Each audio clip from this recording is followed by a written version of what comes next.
Shin Féin, Deputy Kenny. 3 minutes. Thank you, Mr. Minister, there was dismay in the farming community and among farm organisations when the budget proposal to triple the rate of stamp duty on commercial property to 6%, as it became clear, despite the Minister for Agriculture's assurances, that this measure would apply to farmland. There was an attempt to amend the measure put down by Deputy Fitzmaurice, an amendment which Sinn Féin supported, but which Fianna Fáil abstained on, and therefore came into effect. Now, I know, Minister, that you read Sinn Féin's alternative budget, and it was in our alternative budget to increase the stamp duty rate on commercial property to 4%. As the banking inquiry pointed, commercial real estate is one of the major causes in the banking crash, and that is why it needs to be monitored and indeed taxed appropriately. That was what we had in mind in our pre-budget submission. It was never our intention to make life even more difficult for Irish farmers. Now, in the case of farmland, we are hearing that the exemptions will be extended in the Finance Bill by eliminating the cap to 67 years. This really negates your government's overall purpose, the original purpose of this, which was to encourage early lifetime transfer of land to the next generation or to encourage young farmers to extend their holdings. And that was all to cover up for the clear mistake that you made in the budget.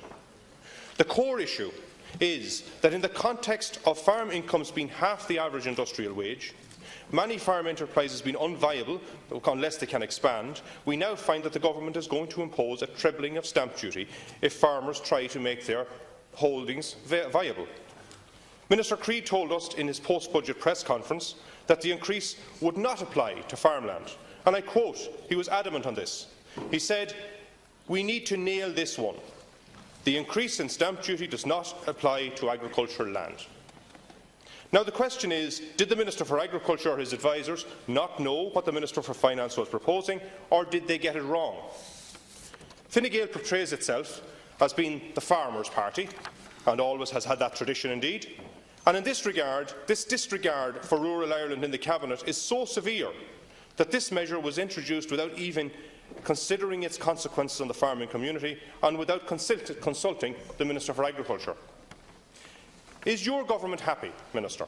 Is your government happy, despite the low incomes and the pressures of Brexit, and indeed the reduced cap payments which is coming down the road, to stand over a situation where it is trebling stamp duty on a farmer who wishes to extend his or her holding to make it viable?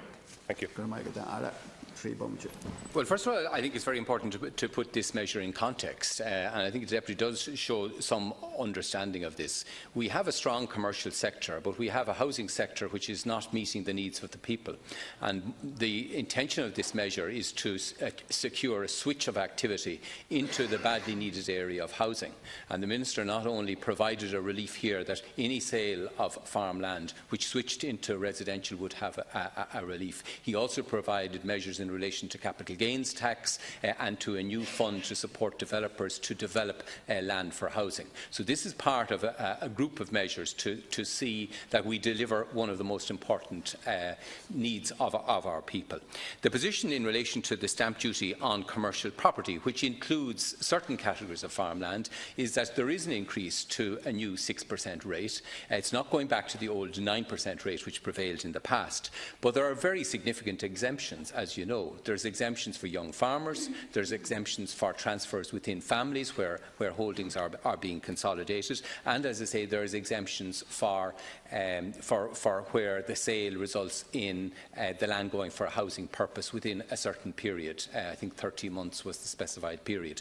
So there are significant concessions to make sure that genuine farmers that are trying to transfer to the new generation, or where there's young farmers entering farming, that they are protected. And as you rightly say, the Finance Bill will make additional provision that some anomalies in the system whereby people who are over a certain age would face the higher stamp duty, that will be dealt with, and a period will be given to allow such transfers to occur. But you also rightly say that in the longer term we want to see earlier transfers, and that will be reviewed after a period, so that the intention of encouraging early transfer will remain an important part of our approach to farmland.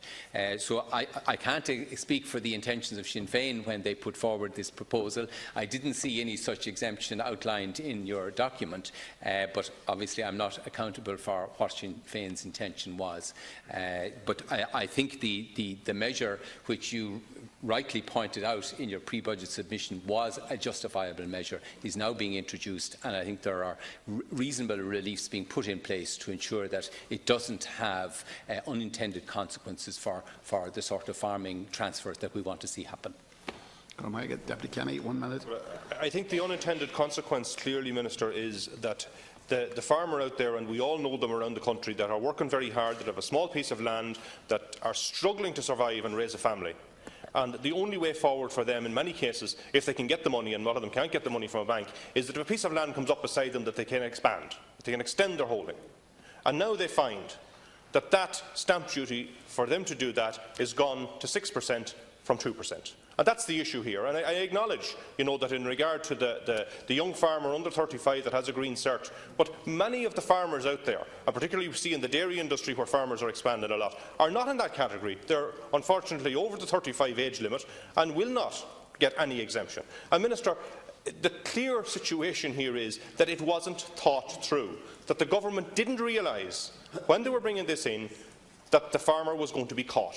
And now that you realise that and there's a backlash on it, there's an attempt to do something about it. But clearly what you're doing is not enough, because it doesn't deal with that particular point of it. The farmer who is struggling and wants to expand their holding. That's the one that we need to sort out. And Minister, I would appeal to you and your government to do something about that in the upcoming finance proposals, that we ensure that it does not extend to the 6% for farmers who are in that position.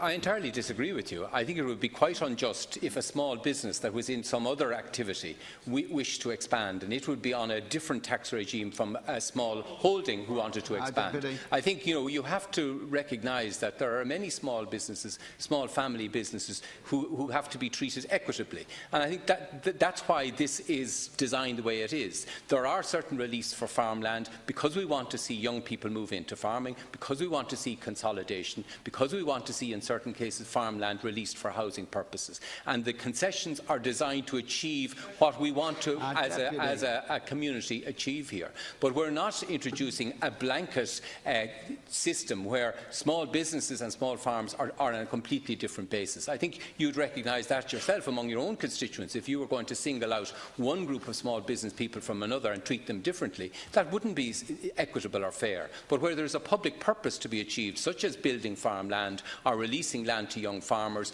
or consolidating holdings and earlier transfer, that is a really worthwhile achievement, and that's what's being provided for. Thank you, Minister.